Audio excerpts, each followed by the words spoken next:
A gente vai conversar um pouquinho sobre o que realmente mudou para o caminhoneiro nesses 50 anos. Vamos falar, por exemplo, de algumas leis, como o Vale Pedágio, o fim da carta frete, o tempo de direção, tabela de frete, entre outros temas e outras leis que foram sendo incorporadas aí com a intenção de melhorar o dia a dia do motorista de caminhão na estrada.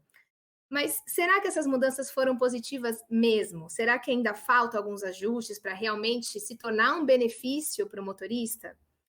Bom, para esse bate-papo, a gente convidou o presidente da Confederação Nacional dos Transportadores Autônomos, o Dilmar Bueno. A CNTA ela foi criada em 2012 e ela é uma entidade que representa os caminhoneiros autônomos. O objetivo da confederação é defender os interesses dos autônomos e ela já foi interlocutora de vários assuntos importantes e também de algumas conquistas da categoria, como a gente já mencionou, vale pedágio, estadia da carga e descarga, pagamento eletrônico de frete, piso mínimo de frete, isenção de cobrança do eixo suspenso, entre outras coisas que a gente vai falar aqui durante essa live. Além disso, a confederação ela se torna um importante elo de ligação entre a categoria e também com o governo, né? É isso mesmo? Boa tarde, Gilmar. Obrigada, seja bem-vindo.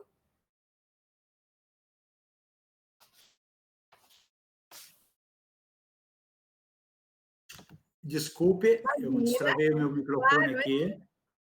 Mas, boa tarde, Daniela.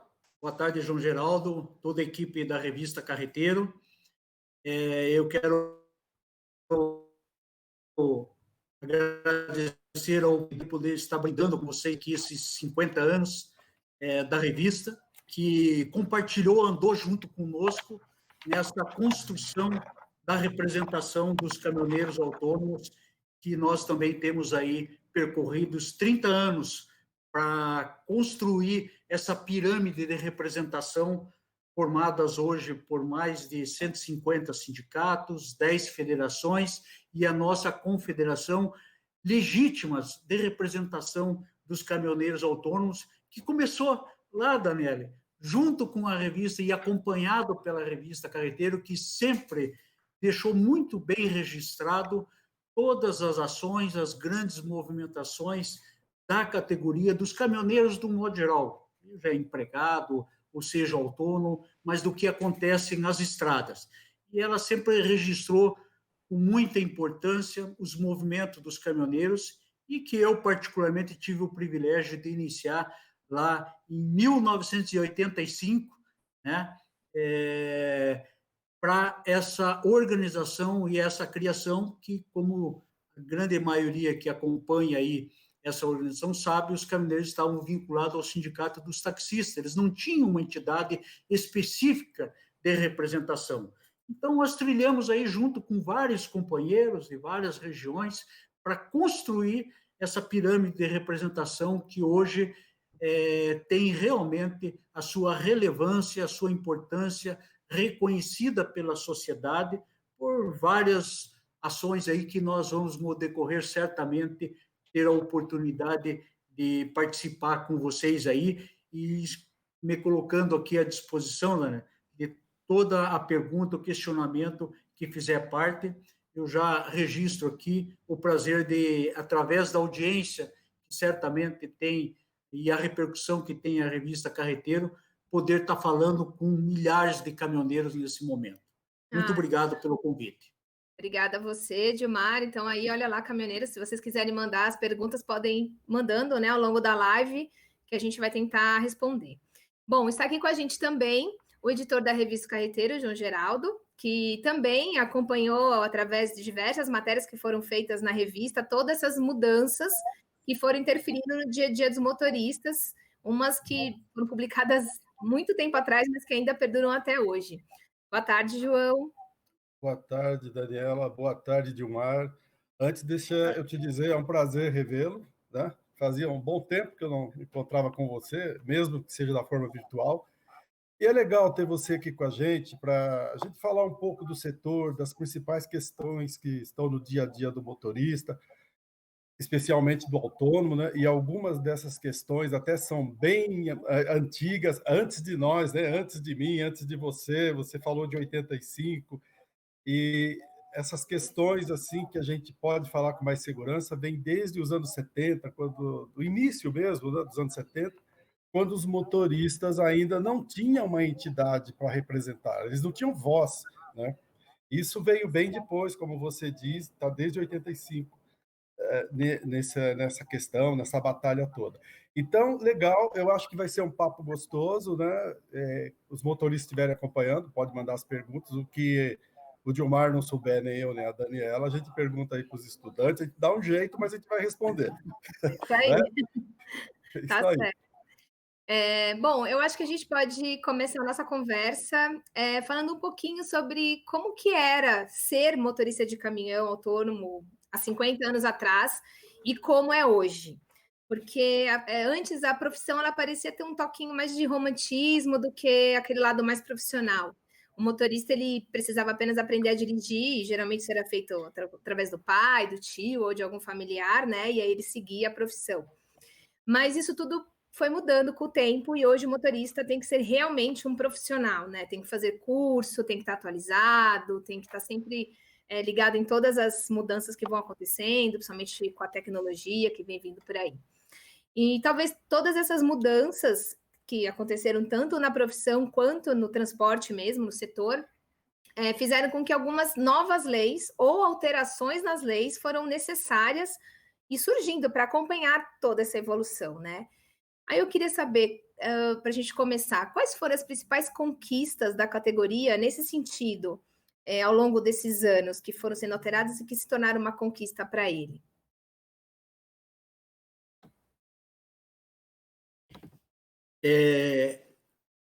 Daniele, eu realmente, utilizando aí desse início seu, que você realmente registrou o romantismo que era, né?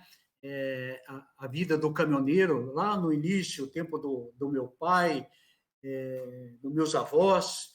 Eu já peguei uma fase um pouco antes, foi exatamente de 80 a 85, que eu viajei por 5 anos por todo o Brasil, tive o privilégio de conhecer aquilo que eu estudava, né, ainda garoto, todas as capitais do país, né, até aquele ponto, em 85, que culminou na necessidade de a gente criar a organização da categoria.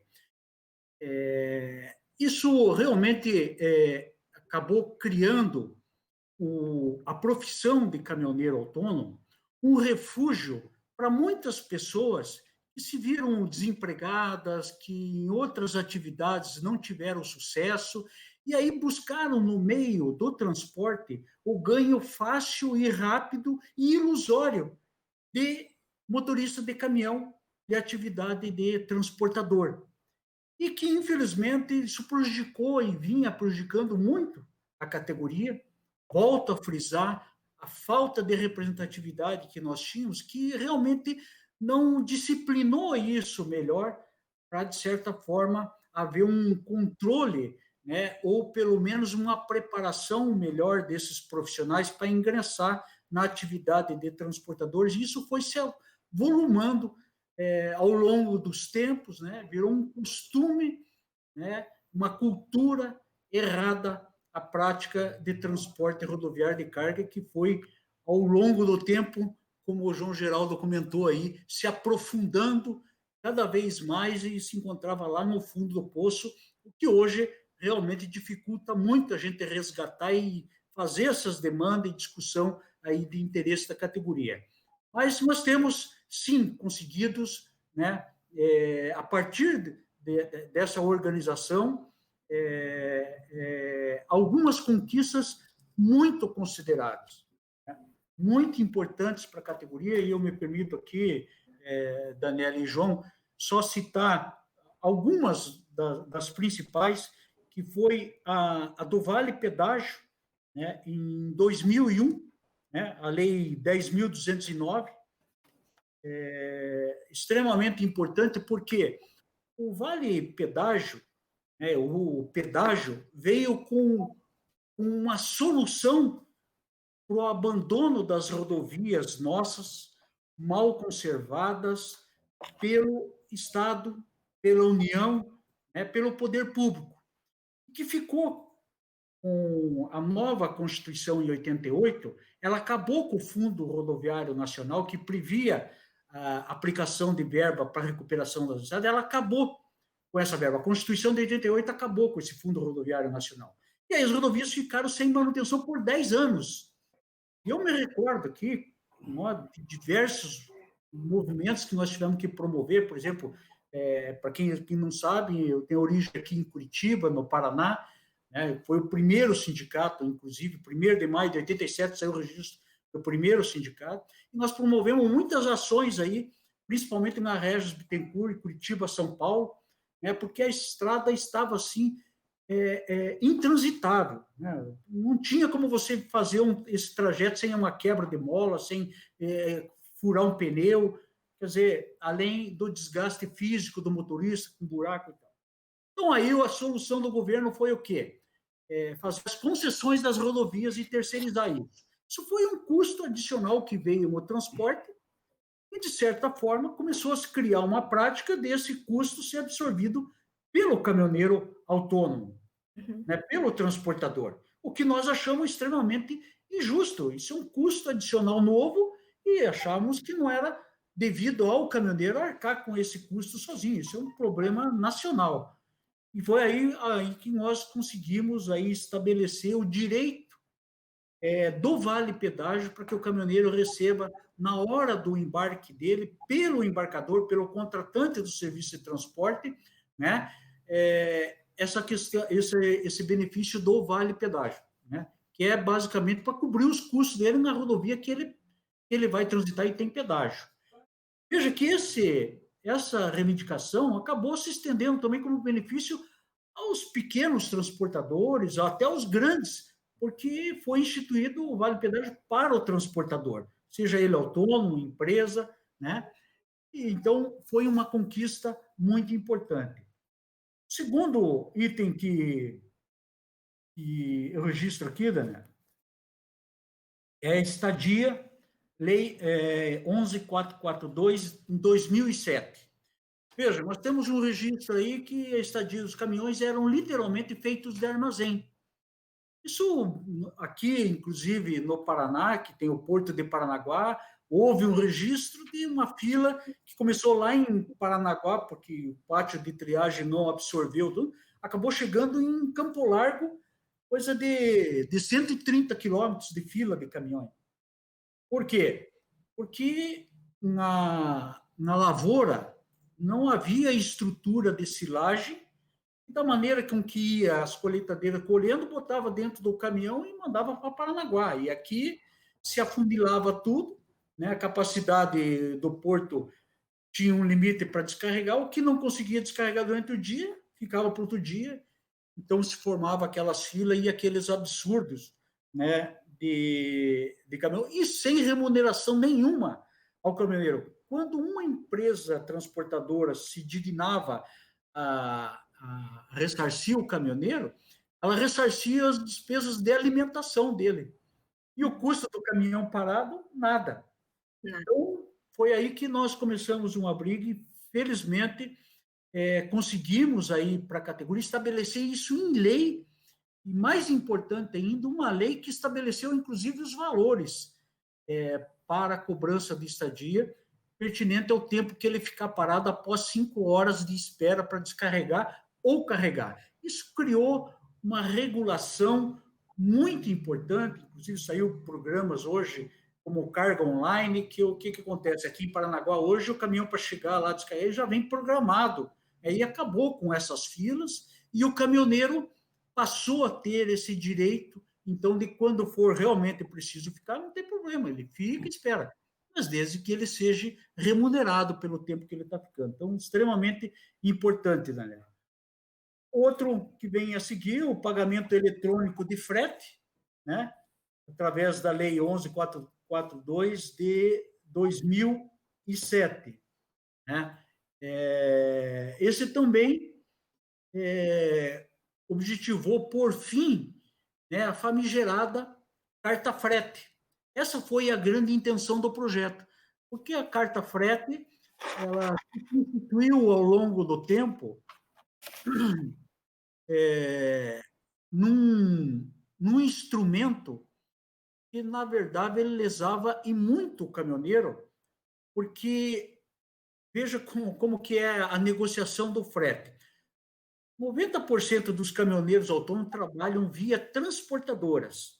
Sim. E os pagamentos de frete deveriam ser feitos pelas transportadoras, que não têm filiais em todos os locais, ela tem, às vezes, no ponto de origem, mas lá no local de descarga, para pagar o saldo de frete e tal.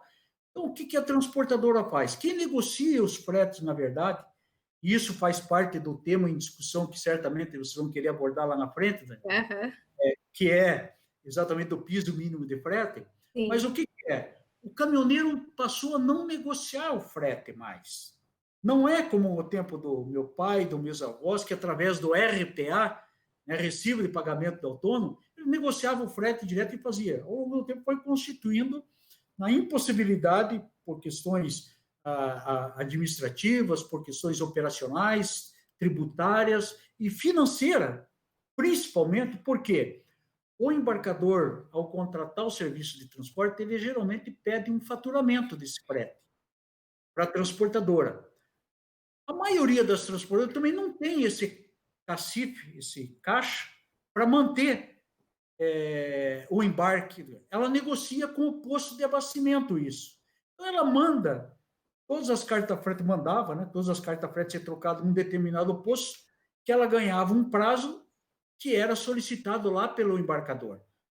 Resultado, quem pagava essa conta desse prazo que era dado lá para o embarcador? O caminhoneiro, porque o combustível que ele trocava nesse posto, indicado pela carta frete, o preço era majorado do combustível, óleo diesel, além dele sempre estar sendo obrigado a levar e consumir outros produtos que não era do seu interesse na hora, né? Então, o caminhoneiro que pagava essa conta, isso não era visto pelo sistema. Então, o fim da carta frete objetivou basicamente é isso. Ressalvo aqui, que certamente nós teremos a oportunidade de debater um pouco mais, existe algumas abas aí para ser aparadas em relação a isso? Existem, mas o direito, a necessidade e a legalidade dela, ela permanece existente. E hoje, então, eu queria até aproveitar, então, porque eu ia até ver com o João agora, porque, assim, é isso que eu ia vendo você falar, e a gente sabe que é real, né? A gente sabe que é lei, a gente sabe que existe, a gente sabe que o direito, como você disse, ele existe. Mas eu não sei se o João quer complementar, mas quando a gente fala com os motoristas na estrada, né? A gente vai lá para a estrada conversar com eles, parece que nada disso existe para eles, assim. Não sei se eles não conseguem. O que falta ali? Não é isso, João? Quando a gente fala com eles, né? Falta um pouco, parece que nenhum desses direitos eles têm. Olha, o que acontece é assim, vamos por partes, né? No caso da carta frete, que é um documento que existe há décadas, sei lá, mais de 50 anos até, que é um documento feito pelo embarcador sem nenhum valor legal, nada, né? É. Faz para quitar o serviço que o motorista prestou. A gente tem visto aí, Dilmar, sem dúvida, é uma boa, a carta frete, ela é excelente porque a gente sabe que o motorista consegue comprovar uma renda num financiamento. Isso vai bater até lá na renovação de frota, se a gente for analisar a coisa em detalhes, né? Você sabe disso. Porque Sim. muito financiamento o motorista não consegue, porque ele não tem como comprovar a renda. Por quê? Por causa da tal da carta frete. Então, o que acontece? Outra coisa que a gente acha e vê, às vezes, tem motorista, e eu já vi isso daí, você já deve ter visto mais que eu, tem motorista que fala que gosta da carta frete, aquela mesmo que ele vai pagar um ágio lá para o posto, né, de até 30%, às vezes um absurdo de 30% no litro do diesel. Tem motorista que ainda, não sei se é porque ele quer evitar aparecer, pagar imposto, acha que é mais vantajoso, prefere pagar dessa forma, né? Aproveitando, eu queria te perguntar, na tua visão aí e dentro da tua experiência no setor, Dilmar, Você enxerga que ainda tem muito motorista trabalhando ainda no sistema antigo, sem a carta eletrônica? Existe ainda muita Eu vou gente? até aproveitar já para ele poder responder, porque tem o Júnior Salles aqui que entrou na live e o Aldacir, né? É só para a gente ficar nesse assunto. Eles estão falando exatamente isso. O Aldacir falou que o pagamento eletrônico, da forma como se encontra hoje, é pior do que a carta frete. E o Júnior diz que mais de 50% das transportadoras, desculpa, usam a carta frete até hoje. Você acha que o problema é uma falta de fiscalização para isso continuar, ou é um pouco também do que o João disse, que alguns motoristas realmente ainda preferem usar?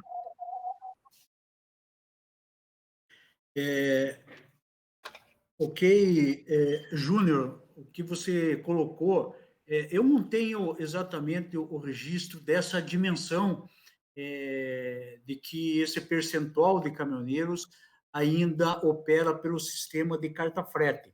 Realmente não tenho esse registro. A gente realmente tem algumas reclamações dos PEF, que é o pagamento eletrônico de frete, né, que foi instituído para acabar com a carta-frete e exatamente acabar com essa sacanagem, com relação à questão de custos. Né? Primeiro, assim, João, veja, instituiu-se aí uma série de empresas, de operações aí de pagamento eletrônico de frete. Agora, continua a contrariedade da lei que diz o seguinte: o caminhoneiro é que escolhe a empresa que ele quer trabalhar para que seja creditado e pago o frete para ele. É o caminhoneiro que tem o direito da escolha.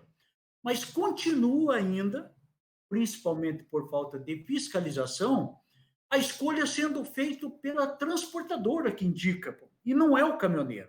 Então, aí que começa uma ciranda realmente de desvantagens, de prejuízos ainda, né, para o caminhoneiro, né, porque não é ele que escolhe. E aí temos 20 empresas operando, né, de pagamento eletrônico de frete. Imagine o caminhoneiro daí, que toda empresa que ele recebe esse cartão tem um custo, em torno de R$ 20, alguma coisa assim, ele se filiar a essas 20. Então, isso está errado. Isso não pode ser assim. E nós estamos aí, eu acho muito oportuno o debate dessa questão, porque isso está fazendo parte de um dos objetivos daí, Daniela, que eu vou mais lá na frente do que nós vamos ter para frente, e é um desses aqui. Corrigir isso. Nós estamos propondo a criação de uma Câmara de Conciliação com a ANPEF, que é a Associação das Empresas de Pagamento Eletrônico de Frete, para exatamente dirimir esses problemas e essas distorções, porque, assim, tem algumas empresas operando de forma errada, certamente tem, mas tem empresas boas no mercado. E aí, uma acaba, né, difamando todo o sistema aí, que é importante e que é o meio que se encontrou para acabar com a carta frete. Se não voltar a carta frete, nós voltamos todo lá atrás, aquele prejuízo e aquela sacanagem toda que existia em cima do caminhoneiro. E uma outra questão que nós vamos colocar também em discussão exatamente, vamos propor a questão de um cartão único para o caminhoneiro. Pode ter 20, 30, 50 empresas, isso faz parte do mercado e tal, sem problema nenhum, operações de frete. Mas nós estamos propondo a criação de um cartão único para o caminhoneiro. E esse cartão, ele fale com todas as outras empresas operadoras de pagamento eletrônico de frete. Isso vai ser proporcionado através da criação dessa Câmara de Discussão, o qual a CNTA vai estar representando os caminhoneiros e acabar com todas essas questões hoje polêmicas aí da operação e que muitos caminhoneiros não têm acesso. Quer ver uma outra coisa que eu também fiquei sabendo recentemente? O caminhoneiro recebe o crédito dele por uma operadora lá e tal, indicada pela transportadora, que não foi ele que indicou, paga o cartão, tudo bem. Ele segue a viagem, vai lá, recebe o adiantamento de viagem e tal, você, o caminhoneiro, vai embora. Chegou lá no meio da viagem, ele vai abastecer. Ele chega lá, não, meu frete está aqui, meu adiantamento foi depositado aqui nessa empresa, nesse cartão aqui. Sabe o que o posto, uma boa parte de postos estão fazendo? Cobrando valor diferenciado a mais do óleo diesel do caminhoneiro. Verdade. Para ele descontar, já que ele tem uma operadora e o frete dele, o dinheiro dele está lá nesse cartão lá. Rapaz, que é isso? Então, aí vem realmente, né, essa indignação da categoria, muito devida, e que nós estamos muito atento e que certamente iremos combater. Temos essa expectativa através da Câmara de Conciliação, ou senão, nós vamos realmente buscar através da NTT, que aí eu faço só uma ressalva aqui, dizer assim, não, mas por que vocês não fizeram isso antes, não cobramos? Nós cobramos sim. O problema, gente, é que a estrutura de governo para fiscalização ela é muito deficitária.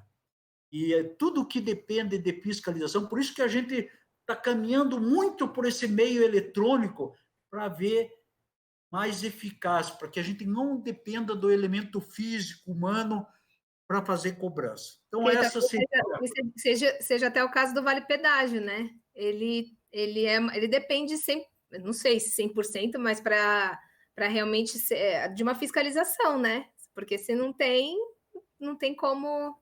Ainda sobre a carta frete, Dilmar, não tem como reduzir essas empresas? Não foi... Quem é que dá essa concessão, que autoriza a empresa A, B, C e D a operar uma carta frete? Não seria o caso de diminuir essas empresas? Porque, como você disse, tem muita empresa que apronta, como esse caso que você citou, né? Se diminui as empresas, pela lógica, as empresas que ficarem sabendo que elas podem sofrer a punição de perder essa licença de operar, ela vai ter que fazer direito. Qual que seria a saída? Não seria uma forma Quem que autoriza? Se é a NTT? É a NTT que credencia, né, as empresas de pagamento eletrônico de frete. E aí, veja só, João, nessa tua sugestão, eu só vejo assim que há um problema talvez de ordem legal, porque você limitar a um grupo, sim, entendeu? A atividade profissional, não. Tem que ser aberto o mercado, né, para quantos quiser operar e a qual se estabelecer melhor. O que precisa é haver uma regulação e uma fiscalização mais efetiva para essas condições indevidas, totalmente indevidas. Então, por isso que nós estamos apostando exatamente nessa sugestão da criação de um cartão único para o caminhoneiro. Aí acaba de ter 50 operadores. E tem que também melhorar um pouco, como você disse, que o Aldacir, ele falou, exatamente comentando o que você disse, que chega às vezes a 15 centavos mais caro o valor do diesel, quando é pago com o cartão. Então, também tem que ter uma fiscalização, provavelmente, nos postos, né? Porque daí já não tem nem mais a ver com a operadora, talvez, né? Já é mais uma questão... dono de posto não pode ter cartão, né? E a gente sabe que tem. Eu já vi isso na estrada, eu já vi, tem meu cartão, tudo bem. Exatamente. Ou o motorista que escolha outro.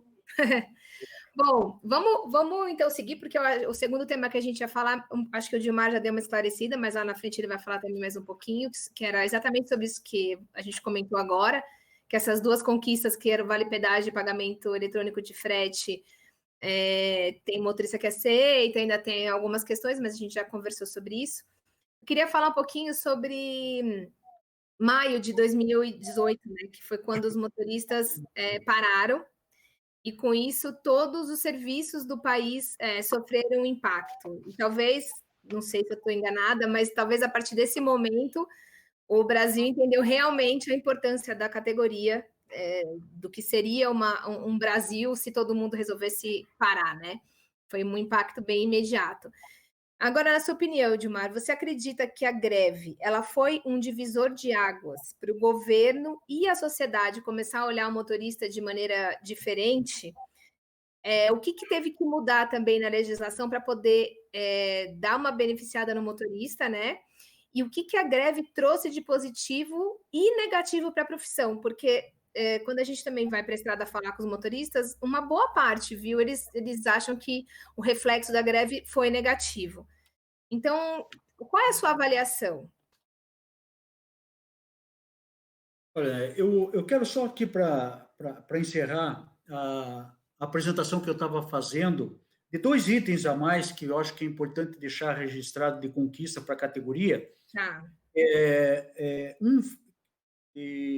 A Lei 13.103, de 2015, que foi o tempo de direção, porque eu acho que essa lei tem muito a ver com a segurança do caminhoneiro nas estradas. Uhum. Quer seja ele autônomo ou empregado, e nós, eu particularmente, estive muito à frente, né, dessa lei e aprovamos a lei do tempo de direção, que também está com as suas mazelas, principalmente porque os governos anteriores que nós tínhamos, primeiro que não previram nas concessões das rodovias que eles fizeram áreas de estacionamento para os caminhoneiros, né? Independente da lei, e quando eles fizeram essa concessão já existia essa demanda natural de ter espaços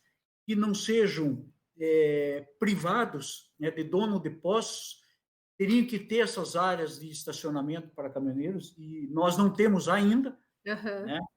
Então, mas essa foi uma conquista para a categoria, e nós temos aí que, quem sabe agora, daqui para frente, nós conseguimos construir essa estrutura de áreas de descanso para os caminhoneiros e cumprimento da lei do tempo de direção. Essa expectativa que nós estamos em todo esse projeto de infraestrutura aí, através desse ministro Tarcísio aí, que está fazendo um trabalho assim excepcional e resgatando obras que estavam paralisadas aí há muito tempo. O último item que eu quero, e que entra exatamente na tua pergunta, Daniela, é o piso mínimo de frete através da Lei 13.703 de 2018. Sem dúvida nenhuma, o movimento de 2018 foi o grande boom, né, da categoria para chamar a atenção da opinião pública, da sociedade, dos governos, dos problemas que tem esse setor, né, e esse modal que é único.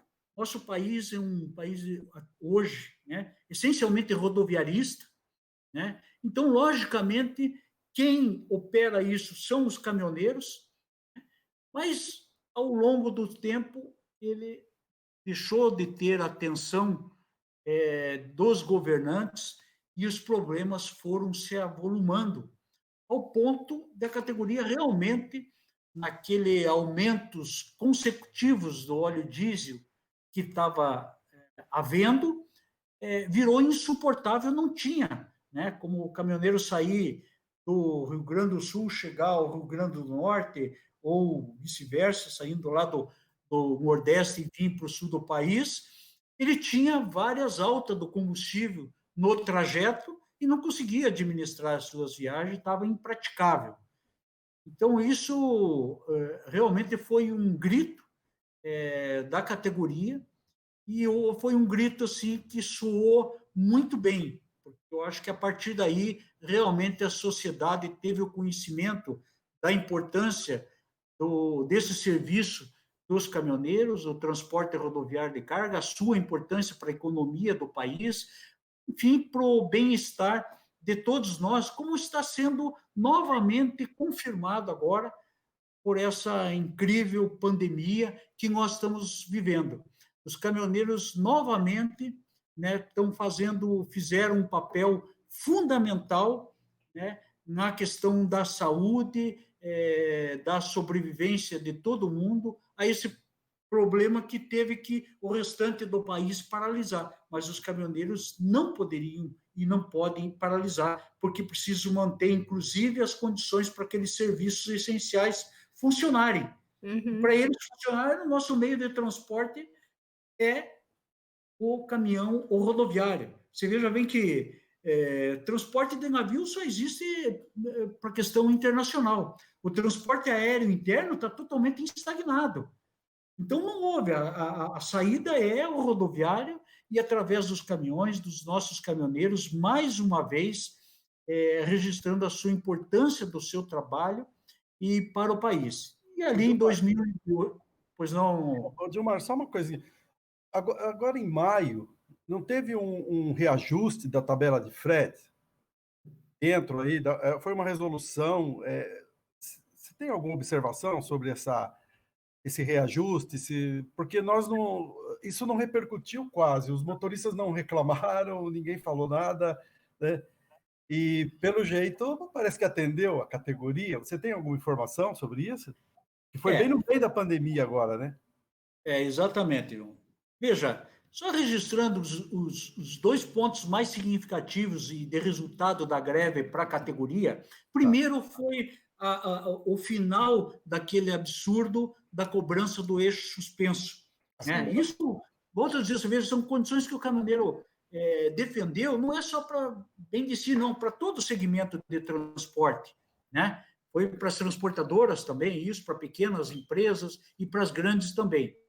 Conseguimos realmente, depois de tantos anos discutindo, consolidar essa reivindicação da categoria. Outro foi a instituição do piso mínimo de frete, né, que num primeiro momento foi tabela de frete, né, para resolver o problema emergencial, e depois foi tramitado na Câmara dos Deputados e no Senado um projeto de lei, né, que é 13.703, que criou o piso mínimo de frete, que não é tabela de frete, é o custo do transporte para o caminhoneiro, né, quando ele precisar levar uma carga, se tiver que voltar, né, não ter o problema daquele frete retorno, que é outro problema aí que a categoria tem que estar administrando.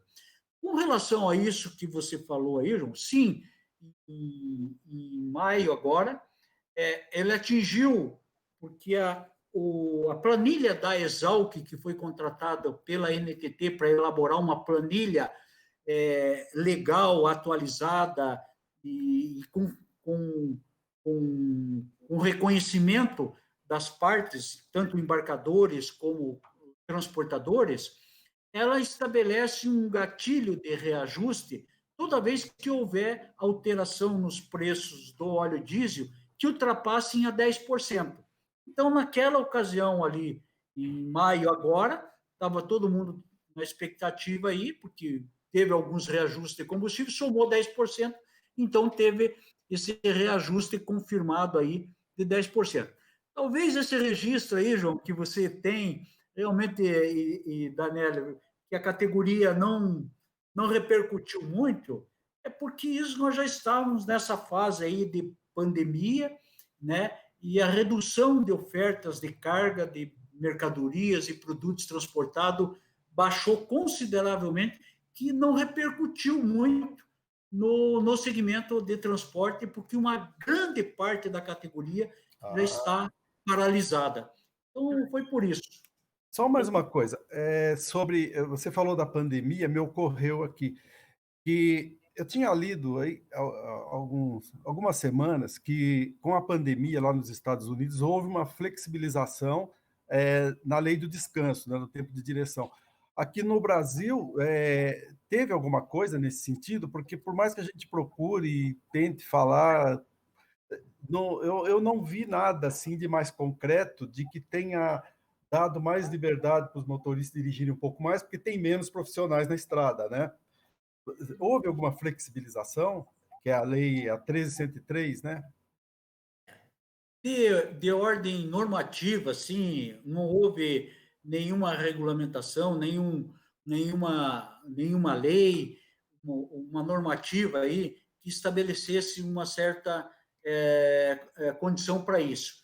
O que a gente sabe é que administrativamente, institucionalmente, houve, né, comunicação entre o governo e Polícia Rodoviária Federal, principalmente, né, e vocês todos aí acompanharam principalmente o que foi, né, a dificuldade do caminhoneiro naqueles naqueles primeiras semanas, primeiro mês, porque não havia alimentação para eles, porque fechou tudo, né? E para eles precisa realmente, como toda atividade essencial, né, para atendimento dessa pandemia, tem uma estrutura que precisa em volta dela, como o caso dos caminhoneiros, borracharia, restaurante, pequenas oficinas, autopeças, eles precisam operar, porque senão vai realmente limitando. Então, por parte da Polícia Rodoviária e do governo, houve sim uma abertura até na questão na questão do controle de peso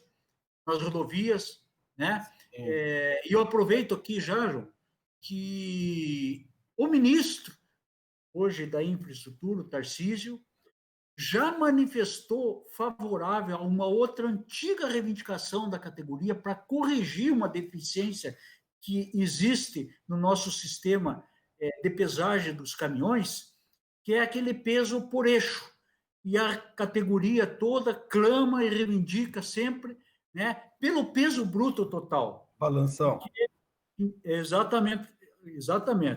Então, o ministro hoje, ineditamente, primeira autoridade que eu vejo a ser favorável ao controle de excesso de peso pelo peso bruto total, e não por eixo, porque o caminhoneiro não tem como ficar dividindo carga, a carga que é a granel, ela se movimenta, as cargas inteiras, elas são indivisíveis. Então, e quem que paga a conta lá na estrada? Fica para o caminhoneiro e o policial rodoviário resolver o problema lá no meio da estrada, quando o problema é de origem. Né?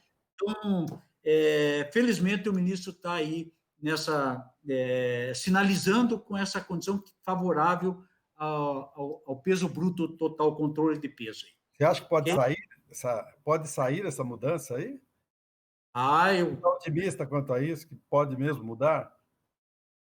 Pode tirar do eixo e jogar no balanção, no PBT total, ou no PBTC? Porque, veja, João, é uma coisa assim, bem lógica.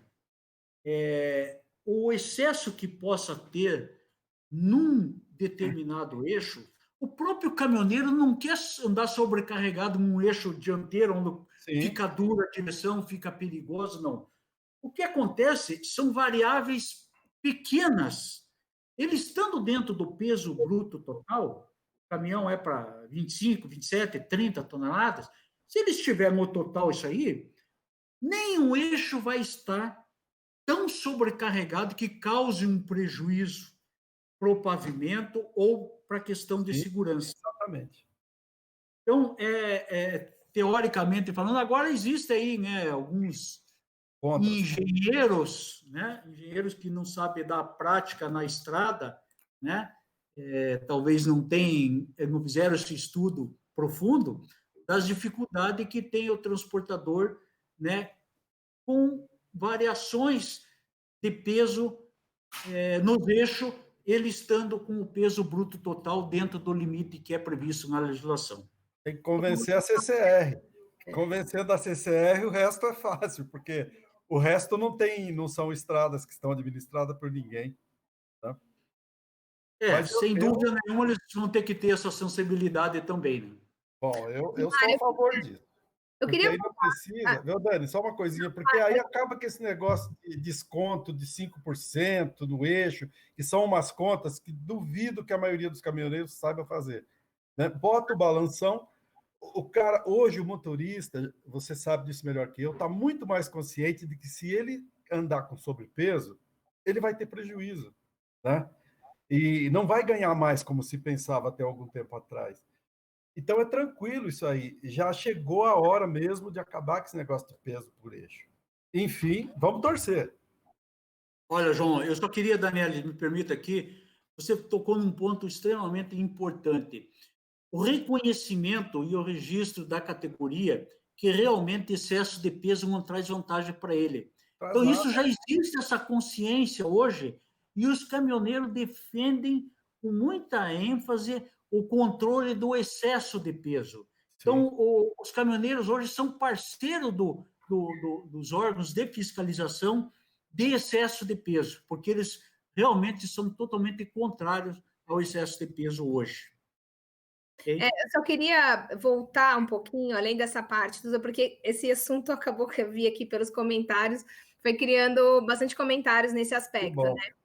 Porque, assim, quando eu te perguntei que tem muitos motoristas que viram como reflexo negativo a greve, toda aquela reivindicação feita lá atrás, em 2018, que foi aprovada, como você disse, a tabela de frete inicialmente, depois o piso mínimo de frete.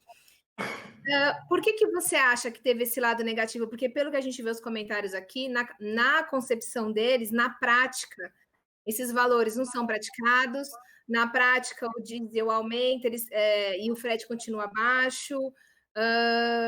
O que você acha que está faltando para todas essas questões que a gente colocou agora aqui reflita positivamente para ele? Porque eu acho que alguns motoristas, pelo que eu estou vendo pelos comentários aqui, eles não sentem essa melhora, né? Eles veem até como negativo toda a paralisação, todo aquele trabalho feito lá em 2018, eles acreditam que deixou como negativo. Até também porque teve o advento da pandemia, que somatizou tudo isso e prejudicou também, né? Qual é a sua avaliação nesse sentido? Porque a gente falou de todas as coisas que estão em lei, né, e que estão sendo lutas para melhorar essa condição, mas eles não estão sentindo isso ainda.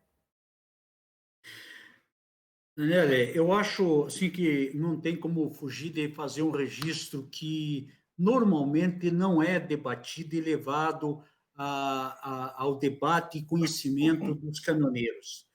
Não fazia parte das reivindicações na hora da negociação com o governo na greve de 2018, né? Não estava na pauta inicial a discussão, o estabelecimento de tabela de frete, né? Isso foi um desdobramento que houve nas negociações e no momento, e porque nós, como instituição, temos uma avaliação diferente do estabelecimento de tabela de frete em função da condição de mercado. Uhum. Veja, e eu aproveito aqui, mais uma vez, e registro aqui a oportunidade da revista Carreteiro estar brindando a sua comemoração e nos convidando para participar dessa conversa com os caminhoneiros, porque nós temos um problema que realmente vai ser permanente e vai continuar existindo com a categoria enquanto nós não absorvermos e encararmos com realidade, que é o seguinte: a hora que o frete ficar bom, muito bom, João, você vai comprar um caminhão, a Danelli vai comprar um, os advogados vão comprar um, e há o que já houve, né, por conta de financiamento, um excesso de caminhões no mercado e automaticamente não tem lei que possa obrigar e atuar de forma diferente para o frete ser bom para todo mundo. Então, nós ficamos nessa contradição de trabalhar para melhorar o frete para os caminhoneiros, para esses que efetivamente vivem do transporte rodoviário de carga, né? Daqueles aventureiros que entram para se beneficiar só na hora que o frete está bom, que tem linhas de crédito para comprar caminhão novo, entendeu? E estragar o mercado para aqueles que sobrevivem do transporte. Então, nós precisamos regular esse mercado, né? E realmente garantir para que ele seja atuado para aqueles que estão sobrevivendo e tem registro de atuação como caminhoneiro autônomo, porque senão acaba ocorrendo exatamente com isso que aconteceu. O frete não adianta, ele sempre vai ser operado, independente de ter qualquer tabela que seja, a lei da oferta e da procura. Exatamente. A CNTA passou na negociação em 2018 e aceitou a defesa do estabelecimento do piso mínimo de frete, que é exatamente a condição do custo do transporte que o caminhoneiro tem, basicamente para resolver o problema do frete de retorno. Agora, eu pergunto aí o seguinte: está todo mundo, né, uma grande parte. Não, porque o piso, nós estamos aí com uma pendência de julgamento de constitucionalidade no STF, né, do piso mínimo de frete. Né? E aí o que acontece? Mas vem cá, o piso mínimo de frete vai resolver o problema dos caminhoneiros? Não, esse é o ponto de partida para eles terem uma negociação de frete. Então nós precisamos, não é isso que vai resolver o problema. O caminhoneiro vai estar sobrevivendo, comprando caminhão novo, vai estar crescendo, ganhando mais com o piso mínimo de frete? Com o frete pelo custo? Não. Olha, como que pode isso? Então, o piso mínimo de frete não é a solução para crescimento, para o caminhoneiro renovar de frota, para dar manutenção no seu caminhão, para ele ter uma condição de trabalho melhor. Ali é o estabelecimento do mínimo, da condição que ele deve para negociar o seu frete daí para frente e estabelecer sua margem de lucro. Na verdade, é para ele também ter um prejuízo, é isso? Exatamente, para ir acabar com essa condição dele ir um frete que, razoável, que lhe deu lucro, mas daí ele tem que voltar, ou volta vazio, pagando, né, do bolso, para poder voltar embora para casa. Ou então pega um frete lá menor do que é o custo para trazer essa mercadoria, ele gasta mais, né? E aí tem que desembolsar dinheiro do bolso para trazer uma carga para voltar embora, que é o famigerado também retorno. Então, pessoal, eu nessa questão, eu aproveito a oportunidade aqui, João. Está sendo muito claro. Mesmo. E trago aqui, João, exatamente aquilo que eu propus lá no STF em 2018. Teve uma reunião lá em plenário, quando o ministro Luiz Fux, que é o relator do piso mínimo de frete, ele fez várias reuniões conosco antes, mas a CNI, né, e a CNA principalmente, né, que foram lá, que representaram, né, a ação de inconstitucionalidade do piso mínimo de frete, o que eu acho um absurdo, porque isso tramitou na Câmara, tramitou no Senado, não foi só no momento de greve. Ele teve uma tramitação legal, quer dizer, teve lá as avaliações de constitucionalidade por essas casas, né, pelo parlamento, e foi votado e aprovado. E aí vem exatamente esse recurso aí de alguns embarcadores, João. Confesso para você que a gente já acabou realmente encontrando no meio dos embarcadores que prezam pelo serviço do caminhoneiro o reconhecimento, inclusive, que eles pagam um frete maior para o caminhoneiro. Mas o caminhoneiro acaba recebendo um ínfimo o valor, porque no meio nós temos atravessadores dos valores de frete. Sim. Isso aqui, sem qualquer discriminação, as transportadoras que prestam um grande serviço, né, quando elas fazem a operação com equilíbrio e dividem com o caminhoneiro o frete, a parte do lucro do frete. Né? Então, tem muitas empresas de transporte boas, mas, infelizmente, né, pela essa cultura ao longo do tempo que o caminhoneiro perdeu essa condição de negociação de frete direto, né, muitos acabaram se aproveitando disso. Né? E aí, nós estamos aí, e eu já entro, Daniele, basicamente fazendo uma citação aqui desse projeto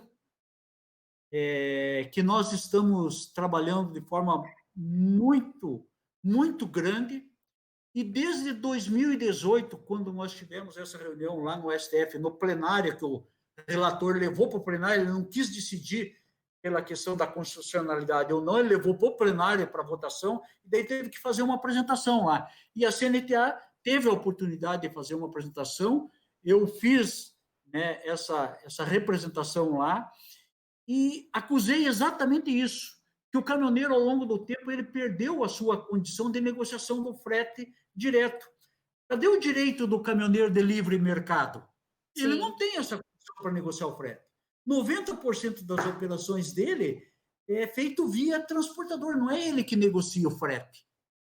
Ele é só o prestador de serviço terceirizado. As condições, tudo é negociado do embarcador com a transportadora. Então, o caminhoneiro, como é que ele vai defender o frete dele, as condições E essas leis todas que a gente conseguiu criar, o vale pedágio, do estadia, o caminhoneiro fica prejudicado tudo, porque na hora dele, ele está conversando lá no posto, uma filial da transportadora, com um funcionário da transportadora. E esse funcionário tem as regras dele para seguir lá, ele não discute com o caminhão, oh, você quer isso aqui, você assina aqui e vai embora, senão pode descarregar a carga que você carregou lá. É assim que o mercado, opera.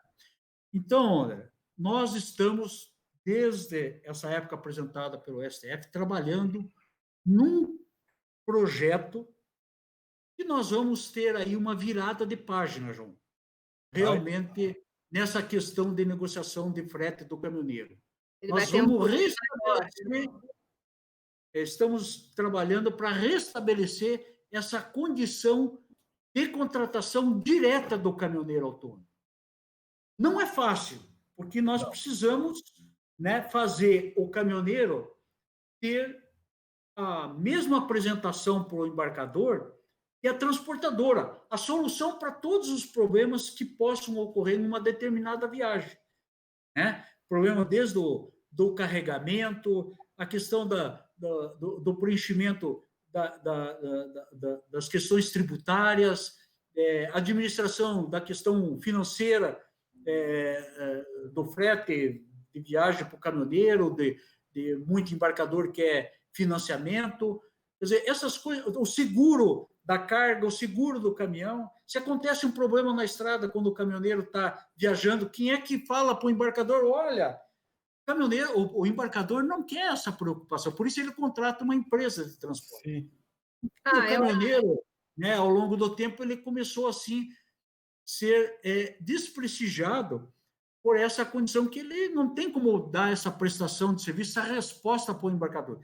Ele não é atrativo, João. Uhum. E nós precisamos fazer o caminhoneiro voltar a ser atrativo para o embarcador, tanto na questão tributária, na questão operacional, na questão financeira, né? Então, eu vou aproveitar a oportunidade aqui e dizer para você que a CNTA está trabalhando numa plataforma que vai viabilizar toda essa condição de operação do caminhoneiro voltar a carregar e negociar o seu frete direto. Aí sim, aí eu vou poder sentar na mesa para defender os caminhoneiros, que ele tem o direito de liberdade econômica e de negociação para negociar o frete. Odilmar, porque senão não temos resposta para ele hoje. Então, eu acho que a gente pode até, aproveitando esse seu início, e falar um pouquinho, então, de futuro, até porque a gente está vendo que os motoristas estão aqui bem interessados em saber como eles podem voltar a ter esse poder de negociação que eles realmente perderam, e com isso, consequentemente, fica tudo mais difícil, né? O frete fica realmente mais baixo, ele não tem lucro, ele tem, aliás, prejuízo e tal. O que você, além, acho que você pode até retomar alguns assuntos, mas o que ainda precisa ser feito para tornar mais atrativa a profissão do caminhoneiro, que também é outra coisa que está, por conta de todas essas defasagens e problemas que eles enfrentam, é uma profissão que corre o risco até de diminuir, porque você não vê mais o pai incentivando o filho a ser, é uma coisa que eles não incentivam mesmo. E o que precisa mudar, então, para que volte a ser uma profissão respeitada mesmo, e que eles sintam orgulho de ter essa profissão, né, como qualquer outra, porque a importância dela já ficou clara, né, tanto na greve como na pandemia, é clara, mas ele ainda não se sente, ele não sente ainda essa importância para dar continuidade a essa profissão. O que precisa mudar? Ótimo, Daniela. Desculpa aí se eu falei aqui enquanto você estava falando, às vezes eu me atrapalho um pouco. Imagina. Nesse novo modelo de reunião, e eu peço desculpa não só a você, como a todos que estão ouvindo, mas muito oportuno, né? E essa condição de nós abrirmos essa discussão assim, de forma assim, muito clara, muito transparente, e assim, um pouco eu tenho certeza que o João acompanhou o nosso trabalho da construção dessa pirâmide de representação dos caminhoneiros, né? Eu tenho certeza, não só ele, como todos que acompanharam, sabe que nós nunca faltamos com a verdade com o caminhoneiro. Podemos até, no momento, não receber aqueles aplausos, quando foi exatamente o caso de lutar contra o excesso de peso lá no passado e para que pedir que os embarcadores fossem também responsabilizados para tirar a carga do motorista. Quando nós lutamos pelo vale pedágio, muitas vezes a gente foi contrariado num primeiro momento. Sim. O tempo de direção foi altamente criticado, e hoje é plenamente reconhecido e defendido pela categoria. E assim como nós estamos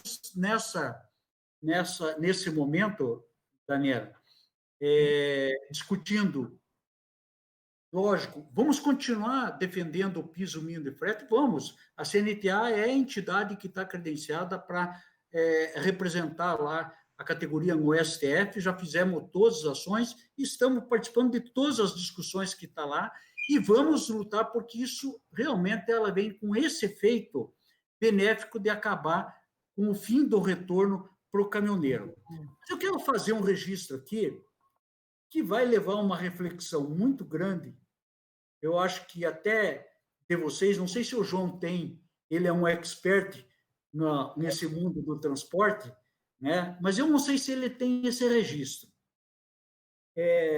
Todos sabem que nós temos na NTT, foi criado, também defendido por nós, o RNTT, que é o registro. Porque o que acontece? Nós chegamos a um determinado momento lá, outras greves dos caminhoneiros, discutir com o Ministério, e não sabia qual era o número da frota, quantos caminhões tinham os autônomos, quanto tinham as empresas, onde é que estavam esses caminhões, qual era a idade média desses caminhões, não se tinha registro. Então, o exercício da atividade não tinha regulamentação nenhuma. Então, foi disciplinado, criado uma condição mínima para ter esse registro, né, para empresa, para autônomo, para cooperativas, e, inclusive, para tirar um outro atravessador da negociação do frete, que cria um prejuízo muito grande, João, você sabe disso, que é os transportadores de carga própria, que vão, o cara vende a sua carga de móvel, de madeira lá e tal, e daí diz para o motorista, você carrega lá só pelo óleo diesel e vem embora, porque nós temos outra carga para levar. E o caminhoneiro que vive do transporte está lá disputando a carga com esse cara. Tá. Como é que ele vai ganhar no mercado tendo essa disputa? Outra disputa que inviabilizou a contratação do caminhoneiro autônomo foi a tal de pejotização. E aí vem esse dado, João, que o registro ajudou a nós identificarmos. Você sabia que do número de empresas cadastradas na NTT, isso é registro oficial, 76% das empresas de transporte de carga no nosso país tem até 3 caminhões? Caramba. Até 3 caminhões, 76% das empresas de transporte. O que é isso? Isso são caminhoneiros, João. Isso são caminhoneiros que foram obrigados a pejotizar. Então, a gente tem aí uma demanda, né, na organização da categoria para corrigir essas distorções, né?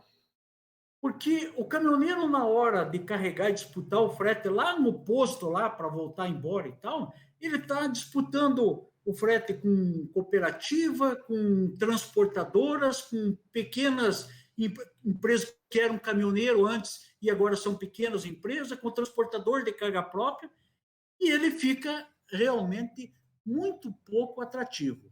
Respondendo aí, Daniel, respondendo aí aos nossos caminhoneiros que já fizeram, formularam alguma pergunta para você, muito apropriadas, esse projeto que nós estamos vendo visa, primeiramente, e a grande preocupação nossa, eu digo isso à categoria, é exatamente equacionar toda a operação dele, ele possa oferecer toda a segurança para o embarcador, né? Sem que isso altere o valor do frete já pago para ele hoje. Sim. Começa por aí. Financeiramente, o caminhoneiro tem que prestar um bom serviço, e eu não tenho dúvida que ele vai ter condição de oferecer o serviço dele até por um valor menor do que é praticado hoje no mercado, porque já foi registrado por alguns embarcadores que eles estão pagando um frete muito maior. Sim. Nós queremos fazer, né, João? Isso, logicamente, deve se dar num primeiro, basicamente pelas aquelas cargas chamadas lotação, as cargas inteiras, né? Com um embarcador e um destino, mas nós temos que fazer o caminhoneiro voltar a ser atrativo para o embarcador, não gerando um problema para o embarcador não pensar que ele vai dar a carga para o caminhoneiro e isso possa, qualquer problema que o caminhoneiro tiver na operação, tiver problema, vai voltar para ele. O embarcador não quer administrar problema do transporte da carga dele, ele quer a solução que o caminhoneiro carregue, leve e tenha um respaldo, uma segurança que vai estar sendo proporcionado através da instituição, da categoria, que hoje criou exatamente essa musculatura para dar resposta para essa condição que não tem hoje, né, pelo cenário, embora com a greve de 2018, não tem realmente meios de facilitar o caminhoneiro trabalhar e ganhar um pouco mais e poder dar manutenção e até a questão da renovação do seu caminhão. Então, vai ser através dessa condição que nós vamos criar para o caminhoneiro voltar a contratar o frete direto. Dilmar, só voltando a uma questão que você falou, muito importante e interessante, a partir do momento que a profissão começa a pagar bem, que o motorista começa a ter um salário decente, ele consiga pagar suas contas e até trocar o caminhão, a profissão fica interessante, começa a entrar os aventureiros. Eu lembro bem que há alguns anos atrás a gente recebia cartas ainda, cartas, depois até uma parte por e-mail, né, que o carta sumiu. Muita gente perguntando que tipo de caminhão eu compro que dá mais lucro, né? Que tipo de carga que é mais fácil a gente ganhar dinheiro e como é que eu faço para conseguir frete se eu comprar um caminhão. Claramente eram pessoas que não eram do setor e estavam querendo entrar no setor. Ultimamente isso não tem acontecido, principalmente depois da greve de 2018, porque parece que esse movimento todo assustou os aventureiros, né? Falou, peraí, isso daí não é uma boa mais. Mas agora, digamos que se filtre mais no registro nacional, que é no NRTRC, se filtre mais lá pro autônomo, principalmente, porque eu acho que esse registro, na minha opinião, ele não deveria ser igual, por exemplo, para um frotista grande, pequeno, médio ou autônomo. Acho que cada um tem suas características, né? Então, primeiro, eu acho que teria que fechar mais. O cara, eu que não sou transportador, sou jornalista, falo, vou comprar um caminhão porque o negócio é bom, né? Eu compro um, depois eu compro outro. Eu teria que ser, de alguma forma, barrado, né, para manter na profissão os profissionais. Você não acha, então, que a gente está diante de como um cachorro querendo morder o rabo dele, assim, girando? Melhorou o frete para o motorista, ele fala, agora melhorou, agora vamos sair dessa. Aí começa a aparecer os aventureiros. Piorou, ele some. E o motorista fica ali sofrendo, né? O que você acha disso? Você acha que um dia, realmente, isso vai ter solução? Será que tem, Dilmar? Eu estou vendo isso. Olha, a primeira edição, volto a dizer isso que eu já disse, a revista Carreteiro número 1, em julho de 1970, todo mundo feliz, batendo bumbo que o Brasil tinha ganho a Copa do Mundo, né, tricampeão, e os motoristas lá reclamando que o frete não pagava. Aí ele falava, eu não carrego por isso, aí vinha um outro falava, deixa que eu levo, sabe? É o leilão de frete. Está há 50 anos, né? Não resolveu? Será que ainda tem chance de resolver? Alguma coisa tem que mudar alguma coisa, não tem, não? Na tua opinião, que é uma pessoa desse meio, conhece bem, conhece muito bem, né? Conhece os dois lados, conhece tanto do autônomo quanto do transportador. O que você acha? Que um dia vai ter solução, Dilma? João, obrigado aí pela pergunta, e realmente é o grande desafio que eu coloco aqui, que se você vê historicamente quantos movimentos de caminhoneiro já teve, Pois é. nunca ninguém se preocupou com isso. Nunca ninguém levantou isso. E aí acaba acontecendo exatamente, até algumas greves, manifestações de caminhoneiros que tiveram um êxito, acabou tendo êxito no final das contas, para o caminhoneiro não ter a representação que tem hoje, sentava lá com o governo e negociava o benefício que o caminhoneiro criava e ia para outros e não para ele. Ele Exatamente. ia tirando cada vez mais do mercado. Isso que aconteceu ao longo do tempo, né? E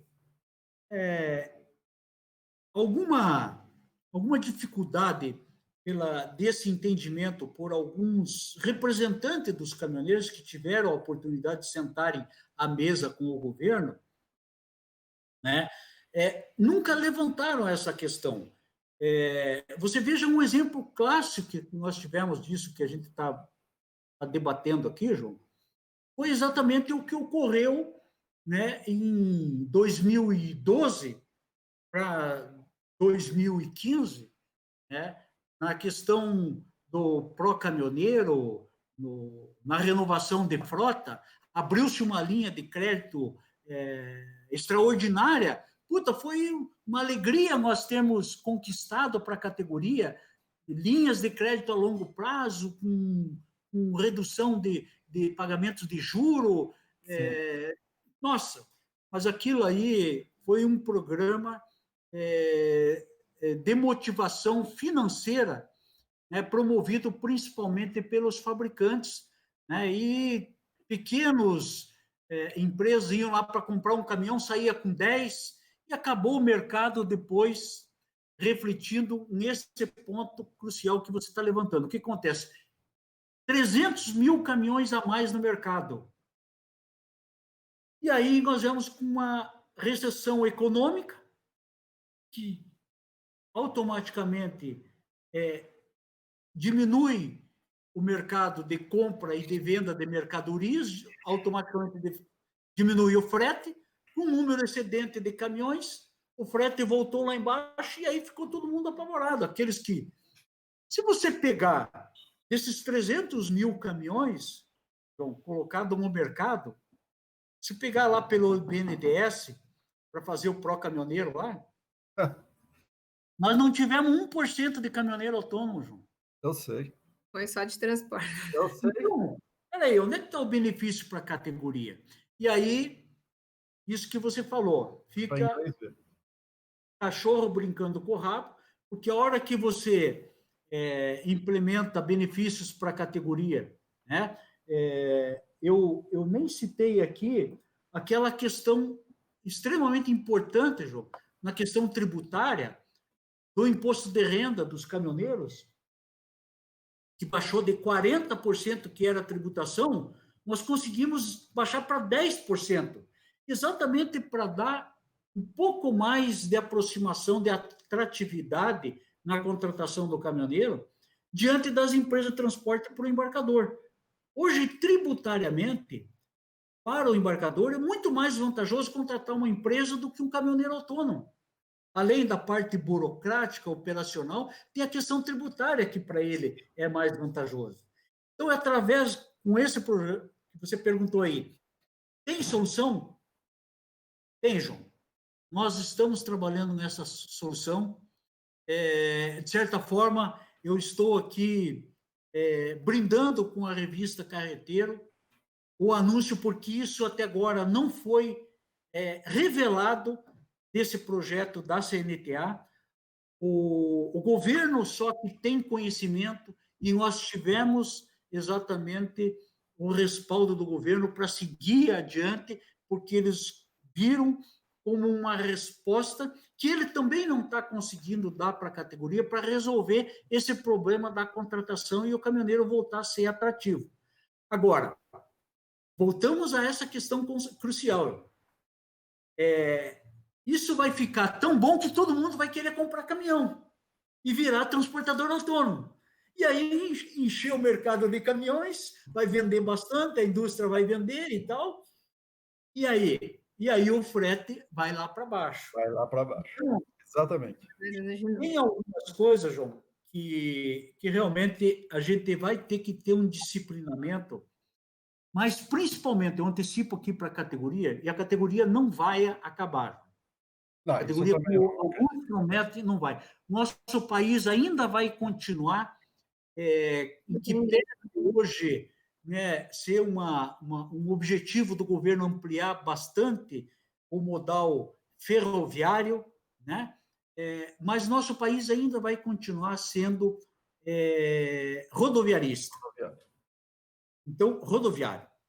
E a exemplo de outros países mais evoluídos, a CNTA já teve consultando e avaliando isso, nos países onde tem modais, tanto fluvial como ferroviário, bem ativos, mais do que o modal rodoviário, eles reconhecem e dão uma importância muito grande e remuneram muito bem o setor rodoviário, porque é esse que alimenta esses outros modais para poder operar no mercado. Sim.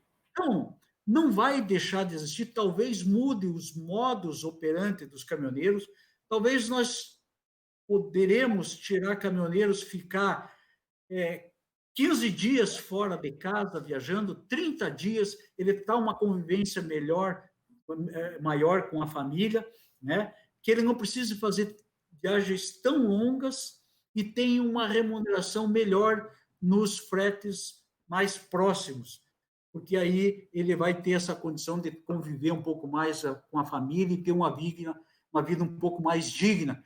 E hoje todos nós sabemos da dificuldade e a solidão que vive a maioria dos caminhoneiros aí, nossas viagens longas aí.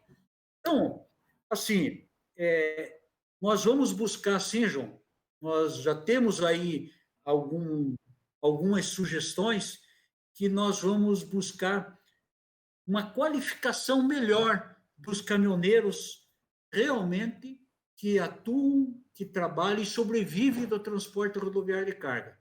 O que nós vamos, de certa forma, tolir e controlar mais são os aventureiros, os oportunistas, os que envergam a bandeira do caminhoneiro só na hora que está o frete bom, só na hora que tem financiamento bom, só na hora que tem políticas que a categoria muitas vezes lutou anos para conseguir, e daí vem essas pessoas tirar vantagem disso. Isso nós vamos estar muito atento e administrando junto com a categoria. Gilmar, aproveitando, bom, a gente já até passou do tempo, porque acho que é um assunto que realmente interessa, né? Os motoristas, eles estão perguntando bastante, mas eu já avisei que não vai dar para a gente responder todas agora, mas eu vou mandar para você depois para você poder responder. Mas eu só queria finalizar com duas que foi um assunto meio que rolou aqui, que mais de um perguntou, sobre as cooperativas, Gilmar. Se você acha que é uma alternativa para o motorista de caminhão hoje, o autônomo principalmente, se cooperativas é uma boa solução para eles. E teve quando você estava falando sobre voltar a ter o poder de contratação, né, deles poderem negociar direto com o transportador, se a contratação direta pela RPA, se é uma boa alternativa, como já foi um dia, como o motorista colocou aqui. Então, são essas duas questões aqui.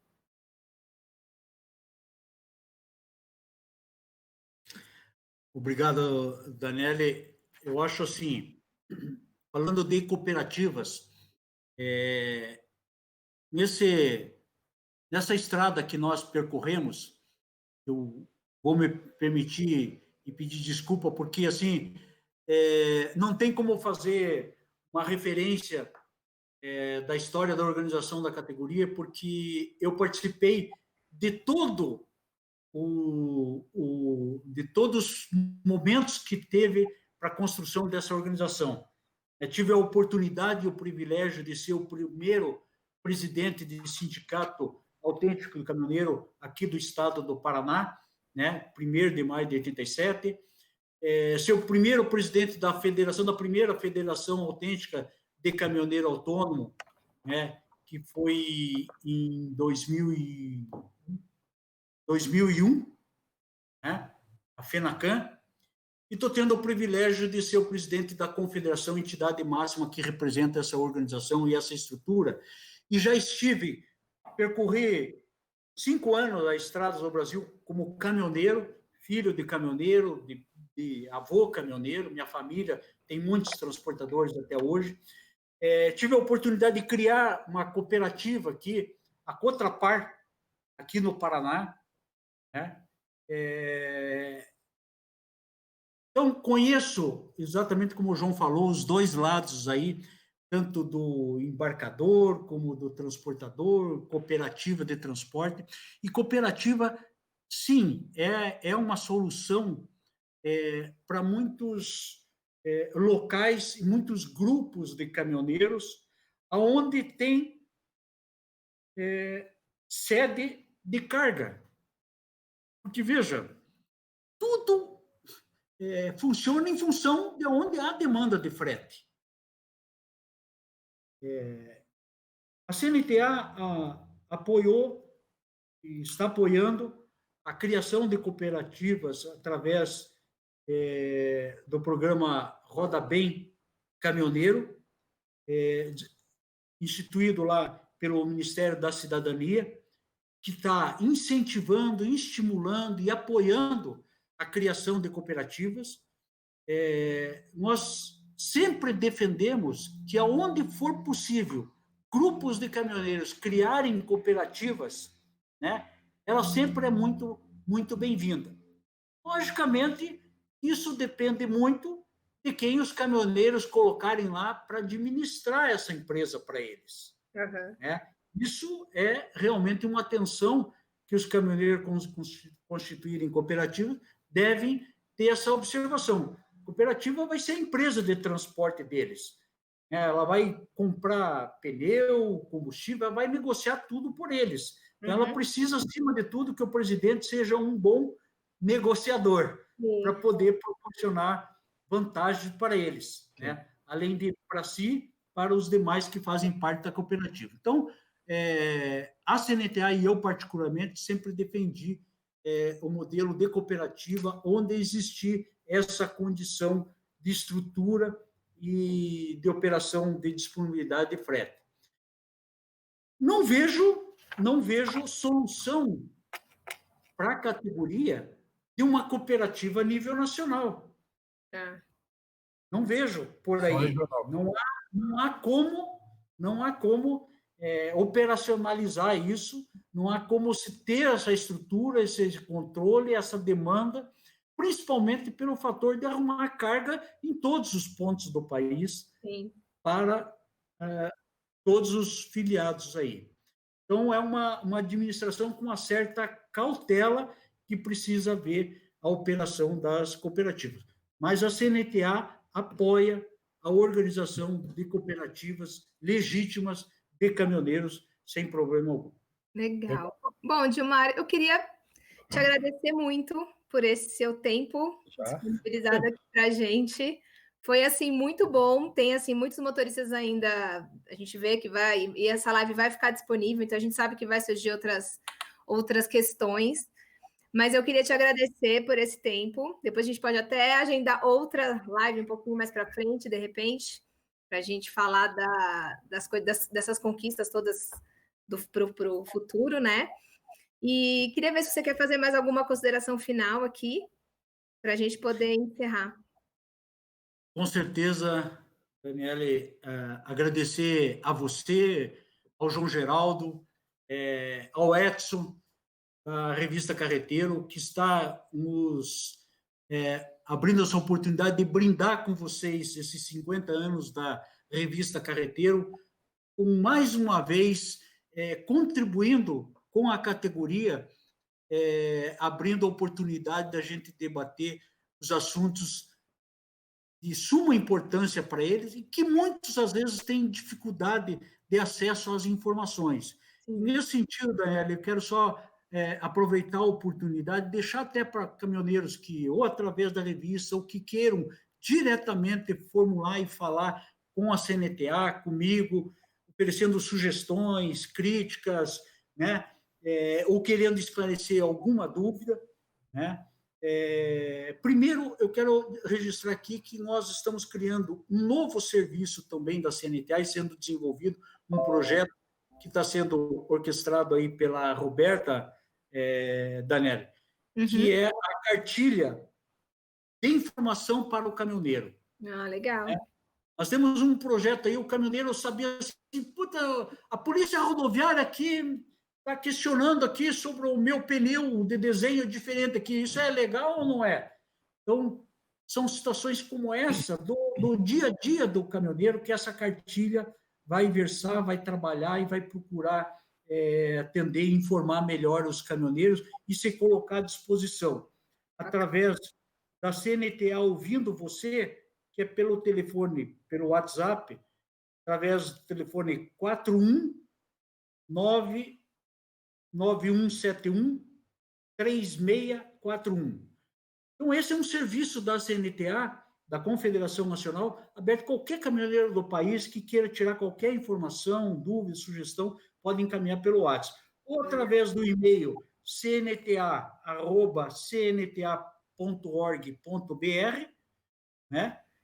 E o site que muitos queiram consultar da CNTA, das suas atividades e também fazer pesquisa, né? Através do www.cnta.org.br. E ainda eles podem, através dos sindicatos nas suas regiões, buscar o contato com a CNTA e qualquer apoio que precise. Eu fico inteiramente à disposição de quem quer que seja, de qualquer caminhoneiro que tenha interesse em fazer esclarecimento sobre alguma questão. Agradeço mais uma vez a oportunidade e permitir que nós brindemos com vocês esses 50 anos da revista Carreteiro e que nós tenhamos, no mínimo, mais 50 para frente aí para a gente poder participar e brindar com vocês também. Tá bom? Muito obrigado. Um abraço. Gilmar. Muito obrigado. João, quer fazer a consideração? Sim, só falar rapidamente aqui que tudo isso que nós discutimos, eu acho que tem muita coisa boa, eu acho que os motoristas estão... Essa geração que está agora, ela é uma geração híbrida de motorista com antigos e os novos, né, os que estão chegando. Então, como tudo, vai demorar um tempo para amadurecer, para essa moçada está começando agora, daqui a uns anos eles vão ter outra visão, né? Vão cobrar mais, né? Já vão estar mais esclarecidos, não é mais aquela geração que ainda tem muitos hoje em atividade, que, como foi no comecinho da nossa conversa aqui, que aprenderam a dirigir com o pai, com o tio, com algum parente, e sem nenhuma exigência de nada, né? Então, essa geração que está vindo agora já sabe o que é um registro nacional do transporte rodoviário de cargas, já entende direito como é que funciona o jogo, né? Então, isso traz alguma esperança para a gente. No mais, vamos torcer para que os projetos da CNTA prossigam, que prosperem, né? Nós vamos estar aqui sempre disposto a ouvi-lo também, Gilmar. E desde já quero agradecer mais uma vez aí a tua participação, o teu tempo, que eu sei que também não é assim extenso, né, que é corrido. E espero, qualquer hora dessa, te encontrar por aí na estrada. Tá bom? E um grande abraço. É o seguinte, eu quero avisar todos os caminhoneiros que acompanharam que essa live vai ficar disponível aqui no Facebook do Carreteiro e também no site da TV Caminhão no YouTube, no canal do YouTube da TV Caminhão. E que se vocês tiverem mais algumas dúvidas, podem escrevendo ali, que depois a gente vai tentar selecionar para enviá-la para a CNTA, ou eu vou deixar também ali depois disponível os canais que o Gilmar citou, tá bom? Então, obrigada a todos e até a próxima. Tchau, Obrigado. gente. Tchau, um grande abraço a todos. Obrigada.